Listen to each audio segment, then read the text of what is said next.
Hello, Tadeo. Nania.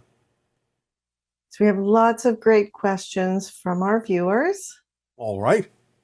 So the first one is, this person is asking, I believe you've mentioned that we will not be able to see the other train tracks somewhere around the year 2050. As there is a high probability of having a mass contact event between 2026 and 2027, how will the realities who do not experience contact perceive this event? Will they look back on this instance in a similar way we look back on the Roswell event, very much in denial? It depends on the person. There is still an opportunity in the upcoming events to have a particular perspective of it, or no perspective at all, not even knowing that it's happening. There is still the possibility of a range of reactions to it because you are still seeing other people's choices. So for a while, different people will respond or react in different ways or not even be aware that it's happening. These things will start slowly, in phases, subtly, and not everyone on your planet may even be aware that it's occurring. But the different reactions from those that become aware of it may also exhibit a wide range from acceptance to disbelief to total non-acceptance. So again, there is still time for people to make choices about how they relate to the idea of open contact, and you will see a number of different reactions and responses to any particular UFO events or contact events for a few years to come. Okay. This person says, I was wondering if the first major contact event will happen in dream form. I feel like more people would be open to the idea that since they are in a dream state. I'm aware that a lot of people are already making contact while dreaming and just don't remember it. But will we have a dream we remember which will unlock the door to making physical contact? That is a high probability. It is common in first contact scenarios in many civilizations, including a high probability in yours, that the idea of widespread open contact will be experienced en masse in dreams before it occurs in physical reality. Very interesting. Will open contact happen on a large scale, visible to everyone, ensuring that no one is left out? No, because again, there are those who may choose not to experience it. It will happen for those who are willing and open to experience such a thing. So again, the scale of it will happen in phases, will unfold in phases, and those who are open to the vibration will experience certain aspects of it, and this will change over time and broaden over time. But there will be those who are simply unwilling to experience such things, and we have to respect that. Therefore, vibrationally, they will simply not be capable of participating in the experiences that others may be open to experiencing. And what will be the impact on those with religious beliefs when we establish open contact? Will they resist, or will you assist them in gaining a deeper understanding of Jesus and God? We will assist where we can, where people are willing and open to receive assistance. Again, there will be a range of responses and reactions based on people's beliefs, be they positive and or negative. And again, this range of responses and reactions will still exist for quite some time as you process what is going on, as you work through things and determine for yourselves which track you ultimately prefer to be on.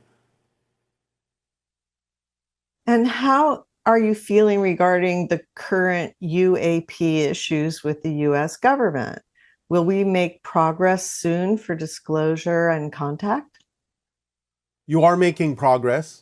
The term soon is relative. But again, progress will be made in a number of different ways.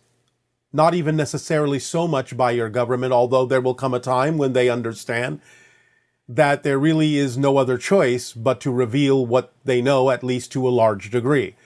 Because the movements that exist in the public domain will have advanced farther at a certain point than the government's abilities to interact and expose the information that they are aware of.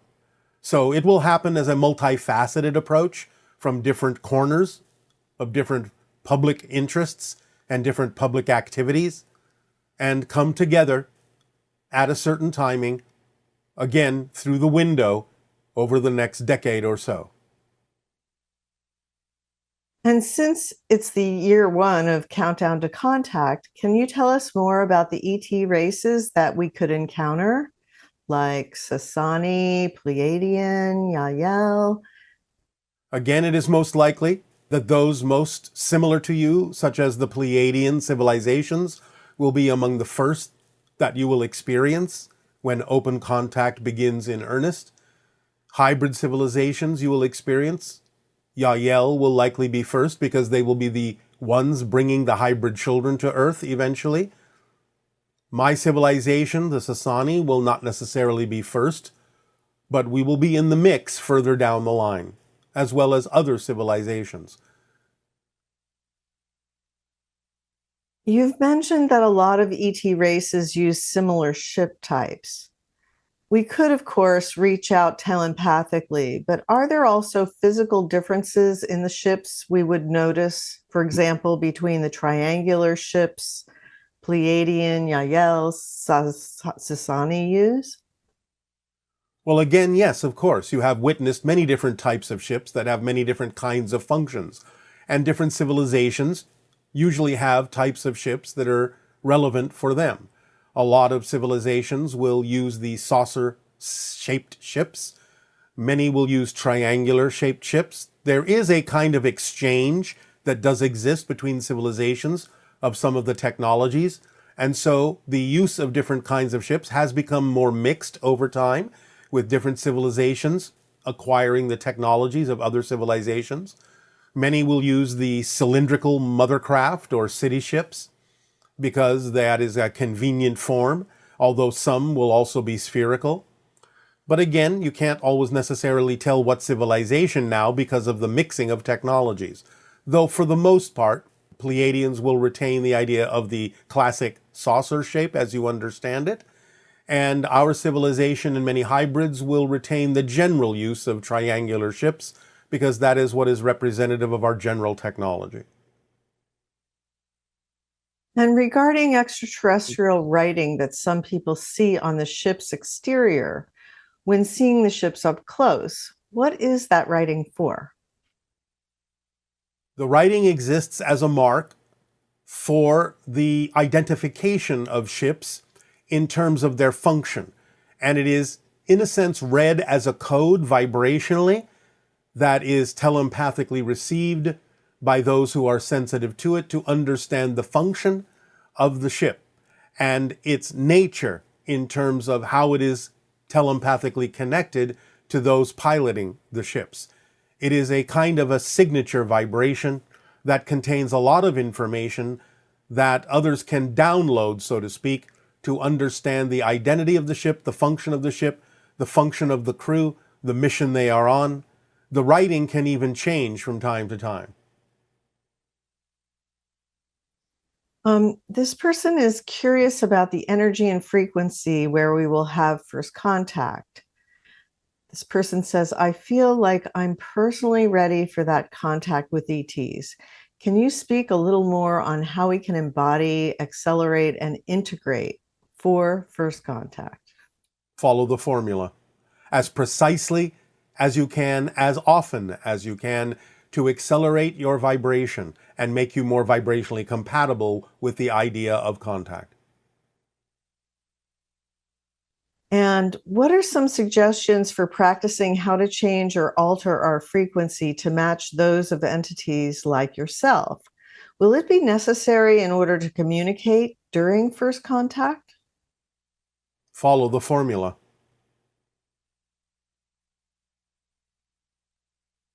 Okay. Um, this person is asking, is it possible for or probable for some of us to witness humanity becoming an honorary part of the Galactic Alliance? At 21 years old, I'm hopeful that the advancement in technology and healthcare might make it a reality within my lifetime. Yes, as long as an individual doesn't choose to leave the planet during the time of open contact, those, especially of a younger age, are highly likely to experience the idea of open contact and a relatively large chunk of the full spectrum of contact over time. Okay. For me, this first contact is not really a science event or a fruition of a science fiction dream. It is a cultural event, sociologic, like in the film Close Encounter of the Third Kind. Can you speak to this? It is a sociological event, first and foremost, because it will alter your entire society. And you must alter your entire society on your own in order to make yourselves more compatible with the idea of contact. So the idea is it is less scientific, although there will be some technological elements to it, some technological exchange, knowledge exchange, so on and so forth, knowledge given, technological ideas given and shared. But it is first and foremost a sociological event, yes. Your entire society, those that are willing and open, those that are shifting in the direction of open contact, will be very different from your society of today. So the idea is that, yes, primarily it is sociological. Okay, and the idea of humans organizing for contact. In what shapes or form would you suggest or inspire humans to organize themselves so they can globally have a more joyful and exciting open contact experience? Some of that type of information will be being delivered in upcoming transmissions that have to do with what we are preparing you for now. As we said, this is Countdown to Contact Year 1, and we will begin to make certain suggestions for actions and behavioral changes in members of your society that have to do with what we are terming the Interstellar Alliance Sociological Experiment. And it will be delivered to you in a variety of steps over time in the upcoming year. So some of those suggestions will be forthcoming in the upcoming transmissions. You've recommended putting up a picture of an alien in our windows. I've had little children, and in speaking to them about contact, I'm not sure they're ready to see an alien in the window. Do you have other suggestions for the little ones? Depending upon their age, your children are already exposed to many representations of ETs and other kinds of beings in their programming on television and in movies. You can simply be creative and imaginative and choose representations that you deem to be, shall we say, cuter than average, so that children can relate to them, and use those instead. Okay. And when contact is made, what reactions do you anticipate from us? Again, there will be a range of responses and reactions depending upon belief systems, willingness to be open or not to the idea that you are not alone, willingness to be open to the idea of the kind of changes that would have to occur within you as individuals and within all of you as a society. So again, there will be a range of reactions and responses, and this is what we anticipate will occur at first. And what qualities make us the best candidates for open contact?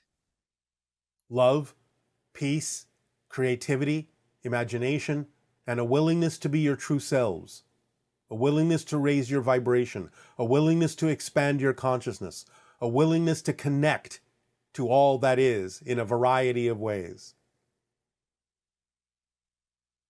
And could you tell me more about the sanctuaries you speak of? You mentioned people will be led to them by synchronicity. Could someone like myself prepare a space or the sanctuaries and set them aside? Can I be put on the list? Again, people will be creating these sanctuaries through synchronistic opportunities, whether you yourself are involved in the creation of one or simply allowing synchronicity to lead you eventually to those that have been created by humans on your planet. It doesn't really matter. It is up to you to follow your passion as to whether or not you are actually finding a space and creating a sanctuary or being open to being attracted to a sanctuary once they